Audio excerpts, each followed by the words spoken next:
शनिदेव व्रत कथा। एक समय सभी नवग्रहों सूर्य, चंद्र, मंगल, बुध, बृहस्पति, शुक्र, शनि, राहु और केतु में विवाद छिड़ गया कि इनमें से सबसे बड़ा कौन है।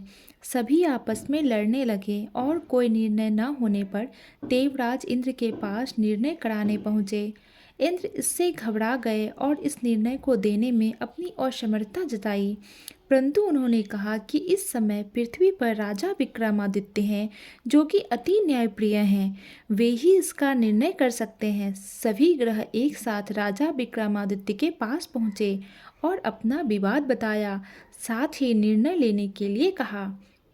राजा इस समस्या से अत्यंत चिंतित हो उठे, क्योंकि वे जानते थे कि जिस किसी को भी छोटा बताया वही कुपित हो उठेगा।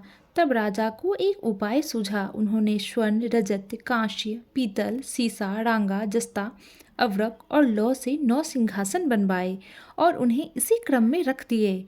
फिर उन सबसे निवेदन किया कि आप सभी अपने अपने सिंहासन पर स्थान ग्रहण करें। जो अंतिम सिंहासन पर बैठेगा वही सबसे छोटा होगा। इस अनुसार लौह का सिंहासन सबसे बाद में होने के कारण शनिदेव सबसे बाद में बैठे, तो वही सबसे छोटे कहलाए। उन्होंने सोचा कि राजा ने यह जानबूझकर किया है। उन्होंने कुपित होकर राजा से कहा, राजा तू मुझे नहीं जानता। सूर्य एक राशि में 1 महीना, चंद्रमा 2.25 महीना, 2 दिन, मंगल 1.5 महीना, बृहस्पति 13 महीने, वह बुध व शुक्र 1-1 महीने विचरण करते हैं, परंतु मैं 2.5 से 7.5 साल तक रहता हूँ। बड़े बड़ों का मैं विनाश किया है।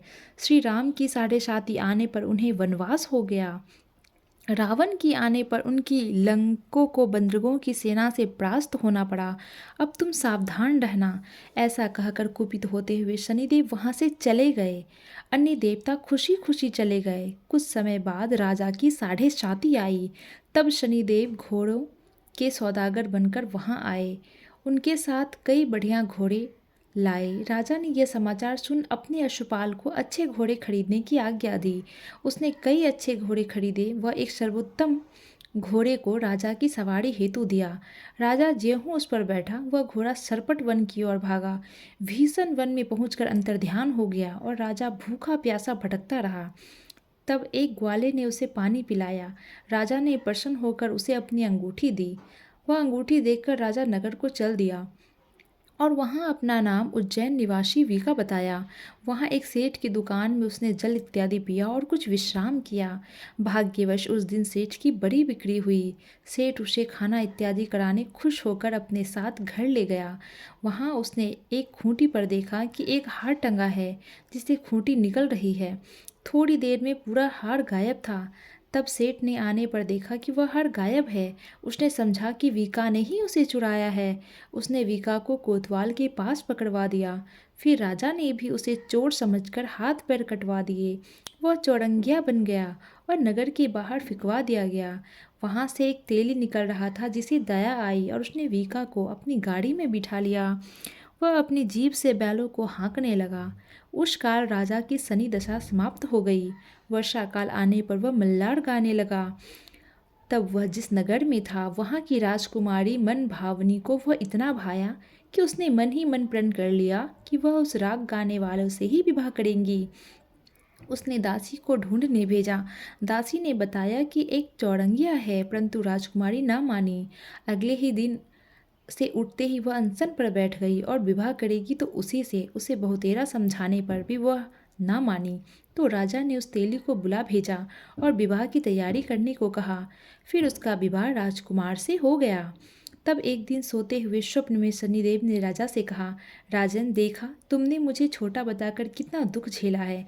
तब राजा ने उसे क्षमा मांगी और प्रार्थना की कि शनिदेव जैसा दुख मुझे दिया है किसी और को ना दे। शनिदेव मान गए और कहा, जो मेरी कथा और व्रत कहेगा उसे मेरी दशा में कोई दुख ना होगा। जो नित्य मेरा ध्यान करेगा और चींटियों को आटा डालेगा, उसके सारे मनोरथ पूर्ण होंगे। साथ ही राजा को हाथ पैर वापस दिए। प्रातः आँख खुलने पर राजकुमारी ने देखा तो वह आश्चर्यचकित रह गई। वीका ने उसे बताया कि वह उज्जैन का राजा है, विक्रमादित्य है। सभी अत्यंत प्रसन्न हुए। सेठ ने जब सुना तो वह पैरों पर गिरकर क्षमा मांगने लगा। राजा ने कहा कि वह तो शनिदेव का प्रकोप था, इसमें किसी का कोई दोष नहीं। सेठ ने फिर भी निवेदन किया कि मुझे शांति तभी मिलेगी जब आप मेरे घर चलकर भोजन करेंगे। सेठ ने अपने घर नाना प्रकार के व्यंजनों से राजा का सत्कार किया। साथ ही सबने देखा कि जो खूंटी हार निकल गई थी वही अब उसे उगल रही थी। सेठ ने अनेक मोहरे देकर राजा का धन्यवाद किया और अपनी कन्या श्री कंवरी से परिग्रहण का निवेदन किया। राजा ने सहर्ष स्वीकार कर लिया। कुछ समय पश्चात राजा अपनी दोनों रानियों मनभावनी और श्री कंवरी को सभी उपहार सहित लेकर उज्जैन नगरी को चले। वहाँ पुरवासियों ने सीमा पर ही उनका स्वागत किया। सारे नगर में दीपमाला हुई। वह सबने खुशी मनाई। राजा ने घोषणा की कि मैंने शनिदेव को सबसे छोटा बताया था, जबकि असल में वही सर्वोपरि हैं। तब से सारे राज्य में शनिदेव की पूजा और कथा नियमित होने लगी।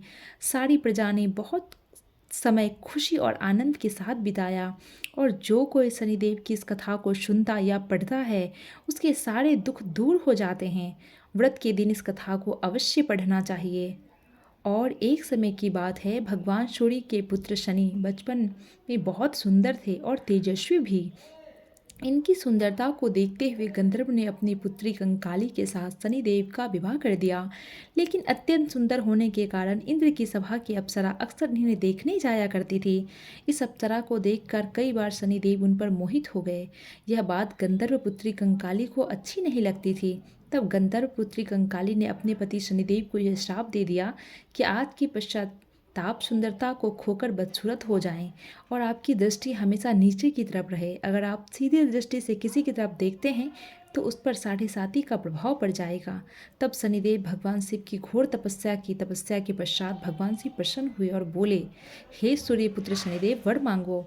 तब शनिदेव बोले, यह सदाशिव शंभु हम पर कृपा करके हमें सृष्टि पर सीधे देखने के लिए वर दीजिए। भगवान शिव बोले, जो व्यक्ति शनिवार के दिन पीपल के नीचे तेल चढ़ाएगा उस पर तुम्हारे पड़ने वाली शुभ दृष्टि दृष्टि में बदल जाएगी। इसलिए शनिवार के दिन पीपल के नीचे शनिदेव की पूजा होती है। अब कहो जय शनिदेव।